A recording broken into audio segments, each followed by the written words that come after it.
자, 오늘 들여다볼 기업은 이녹스 첨단 소재입니다. 이 회사가 지금 엄청난 변신을 하고 있거든요. 안정적인 IT 소재 기업에서 갑자기 고성장 에너지 기업으로 뛰어들었는데 이게 과연 대박으로 이어질지 아니면 좀 위험한 도박일지 오늘 그 전망과 투자 전략을 속 시원하게 파헤쳐 보겠습니다. 그러니까 지금 투자자 입장에서 가장 궁금한 건 이거겠죠. 이녹스 첨단 소재 지금 사는 게 맞을까? 이게 정말 엄청난 기회일까? 아니면 뭔가 우리가 모르는 함정이 있는 걸까? 자, 지금부터 그 속을 한번 같이 들여다보시죠. 먼저 이 회사의 두 얼굴부터 좀 봐야 합니다. 그러니까 과거의 모습과 또 앞으로 가려는 미래의 모습이 완전히 다르거든요. 안정적인 IT 소재 기업이 어떻게 갑자기 에너지 기업으로 변신을 선언했는지 그 극적인 변화부터 이해해야 그림이 그려집니다. 보시면 딱 감이 오시죠? 예전에는 OLED나 반도체 필름 같은 뭐랄까 꾸준하지만 폭발적인 성장은 좀 기대하기 어려운 그런 IT 소재 사업을 했어요. 그런데 지금은 완전히 방향을 틀어서 수소나 리튬, 그러니까 전기차 배터리, 핵심 소재 사업으로 뛰어든 겁니다. 이건 뭐 안정적인 직장을 그만두고 갑자기 스타트업에 뛰어든 거나 마찬가지예요. 리스크도 크지만 성공하면 대박인 그런 사업으로 회사의 DNA 자체를 바꾸고 있는 거죠. 자, 이 차트를 보면 이 변화가 얼마나 거대한지 그냥 한눈에 보입니다. 불과 2년 뒤인 2026년 예상 매출인데요. 놀랍게도 이 신사업 이녹스 리튬이 전체 매출의 절반 50%를 차지할 거라는 거예요. 기존의 회사를 먹여 살리던 이놀랜드 사업보다 더 커지는 거죠. 이야, 이거야말로 회사가 모든 걸 건 승부수라고 할 수 있겠습니다. 자, 그럼 이 과감한 도전에 대해서 시장은 왜 기대를 하는 걸까요? 주가가 오를 거라고 보는 긍정적인 전망, 이른바 불 케이스의 핵심 근거는 뭔지 한번 짚어보겠습니다. 금정론의 심장에는 바로 이 숫자가 있습니다. 2조 원. 어마어마하죠?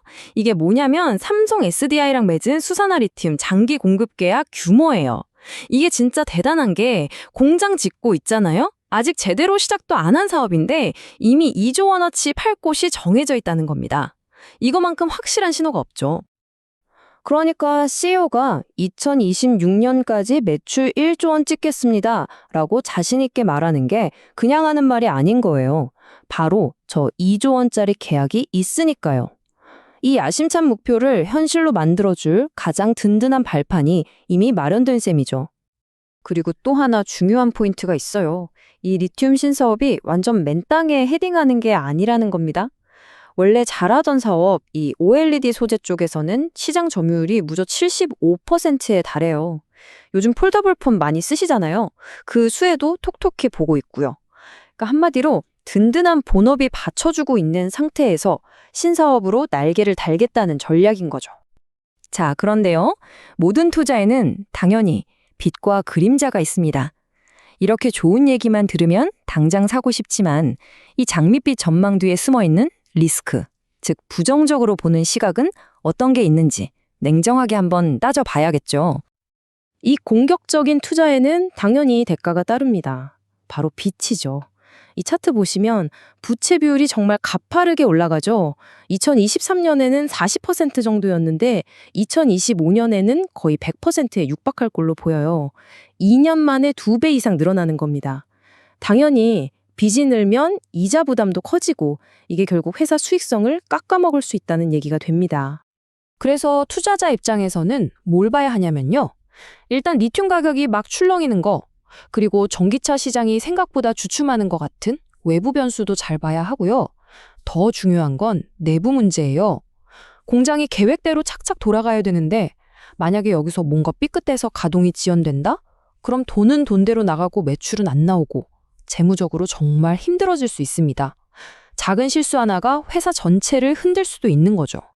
자, 좋습니다. 이렇게 기대와 우려가 딱 부딪히는 상황인데 그럼 시장 참여자들은, 즉 주가는 어떻게 움직이고 있을까요?